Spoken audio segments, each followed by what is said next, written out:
Hi, and welcome to another episode of Hot Takes with me, the Silver Fox. Now, I've mentioned many times that there's very few people in the SNP that I have any time for, but one of them is Fergus Ewing. Now, whilst I disagree with his view on an independent Scotland, I do think that he is aware of other issues. He's aware of what matters to the people in his constituency. He is what I would describe as a good politician. He's certainly hard-working, he speaks for the people, and his views on a lot of subjects do align, I think, with the majority of people, certainly in terms of what is right and what is decent. But at the moment, he is a very lone voice in that particular wilderness, and even members of his own party don't want to engage with him, especially not George Adam.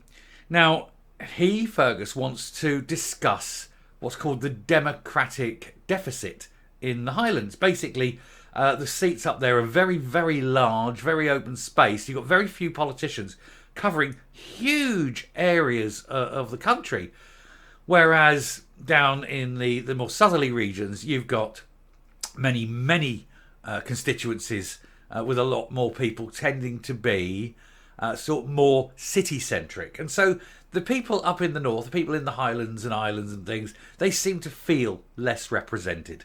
And he wants to discuss that. And no one wants to talk to him about it because he's seen as a bit of a troublemaker, I suppose. How dare he be popular? How dare people like him? Anyway, we'll take a look at this, see what's going on, see why poor old Fergus is getting a bit of a cold shoulder from his own people. Here goes. So, SNP minister snubbed a meeting with Fergus Ewing over the Highlands democratic deficit claim and refused to make representations on his behalf. They really don't like Fergus. The trouble is, the people do.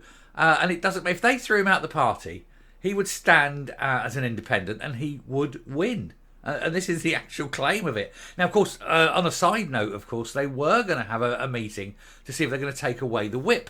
And then it turns out that he got ill. Apparently, it was COVID. This is Fergus got ill with COVID, apparently. And they delayed it, and so they haven't yet removed the whip.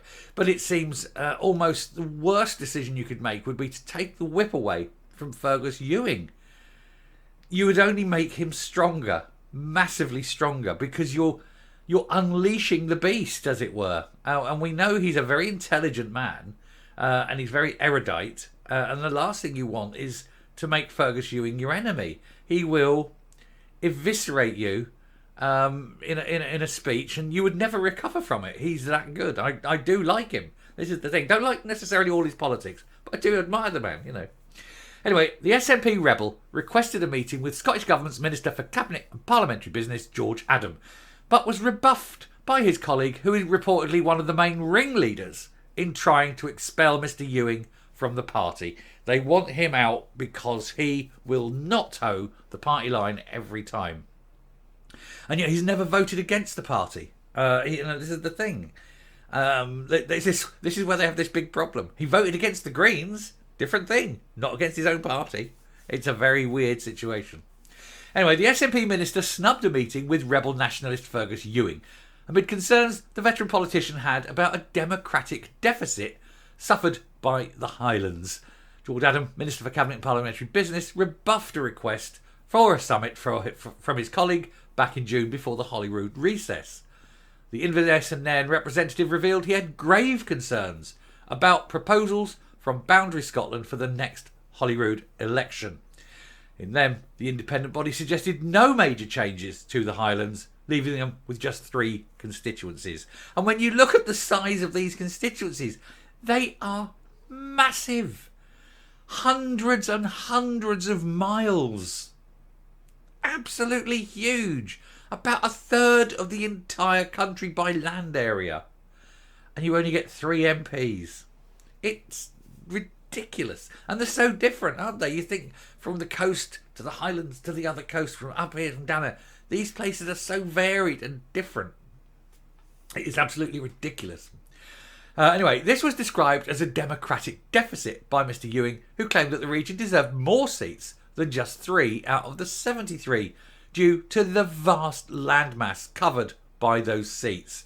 He pointed out that one of them, Caithness, Sutherland and Ross, was 5 100 times larger than the size of the average Glasgow constituency. But you see, the SNP are very sort of central beltist, aren't they? That line sort of Glasgow through to Edinburgh, you're taking in sort of Stirling and Falkirk to the north. You've got, I suppose, down really as far as Dumfries to the south, but not much below that, But you have that sort of, that line. And it's all SNP, homeland territory, and that's all they care about, because that's where all the voters are.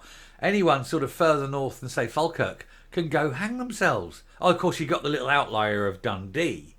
But, they just don't care about anywhere else. Which is why I suppose the likes of the Lib Dems particularly do quite well in some of these areas. But it's just a very weird way of looking at things, isn't it? Anyway, in emails seen by the Scottish Daily Express, he wrote a lengthy analysis of why the Highlands needed more representation and demanded a meeting with Mr. Adam to discuss the issues so that his colleague could make representations on his behalf to the Boundaries Scotland.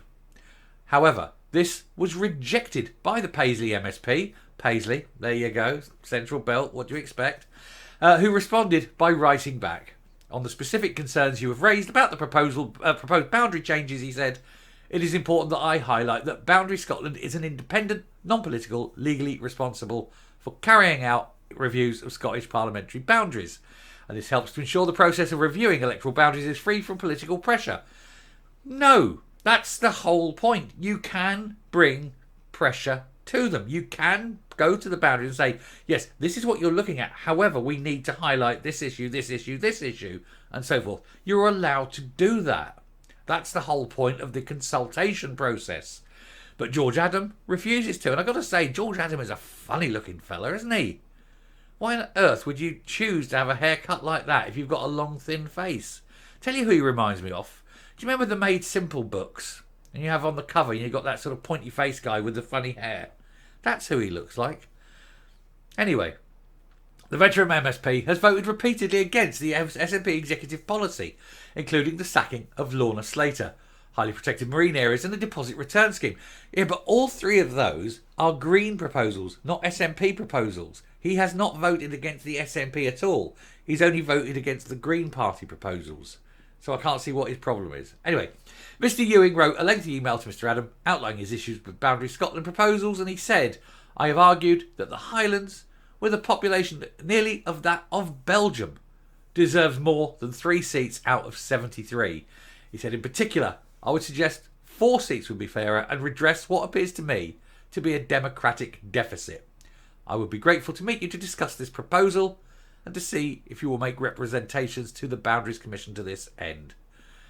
And of course they won't. They're just going to blank him. They're just going to blank him because they don't want him in the party, and they don't want him to be seen to be doing something good and useful. And I actually think, and this is a genuine thing I'm going to say, I think that the reason they're not duelling the A9 and the A96 is because it's his constituency, and if he got that duelled, it would look as though he's done well as an MP. And they don't want that. I think they're going to try and alienate him from his constituents to try and oust him because he doesn't fit with what the party want. I would suggest he's one of the very few SNP MPs that people, or MSPs, that people actually respect. And they like him. And I like him. Good luck to Fergus Ewing. And I think we can all say that of all the SNP members, be they MPs or MSPs, I think Fergus is one of the very few who has universal respect. And so, yes, I do think that they're trying to oust him for that reason. Anyway, I shall stop there. I shall come up and we shall round off. Now, of course, this meeting with regards to Fergus for removing the whip, I think it's scheduled for the end of next week. Don't quote me on that. I just remember reading somewhere, and I'm pretty sure it's the end of next week. And if they do remove the whip from him, I think at that point they'll have compounded all their mistakes to date by the single biggest mistake yet. Removing the whip from Fergus Ewing will free him up. He will be able then to act as his own man, as an independent man. And I certainly think the people of Inverness and the surrounding areas and that who vote for him in his constituency will vote for him the man rather than him the party. I think he would carry it. I think it would be the biggest mistake the SNP could do. And it goes to show the contempt they have for one of their most popular MPs or MSPs.